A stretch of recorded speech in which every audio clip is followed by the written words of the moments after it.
Korang biasa tak makan kat kedai makan yang konsep macam food court ni ataupun kedai yang berjiran ni? Korang kena hati-hati dengan taktik terbaru diorang. Aku baru je lepas terkena. Aku tak nak sebut nama kedai dia, tapi kedai ni dekat area KL. Korang semua memang selalu pergi kedai ni. Cerita dia sebenarnya, aku bukan nak makan kedai dia pun, tapi aku lalu dekat depan kedai dia untuk aku makan dekat kedai hujung.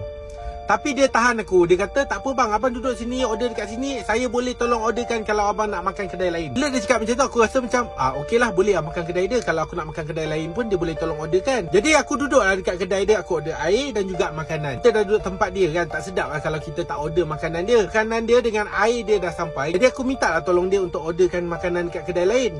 Kau tahu tak, tiba-tiba tak boleh. Tadi waktu dia tahan aku, dia kata boleh. Bila kau dah order je, tiba-tiba dia kata tak boleh. Dah lah tak boleh, dia halau pula aku keluar daripada kedai dia. Kedai dia betul-betul dekat KL. Dia bagi alasan apa tahu? Kata kedai yang aku order tu jauh. Tadi dia yang kata boleh. Jadi aku pun tak cakap banyak, aku terus keluar. Tapi dia suruh bayar dulu. Tak apa, aku bayar dan aku keluar. Kedai yang aku order tu bukan jauh sangat pun. Asyik Pakistan Batu Pahat.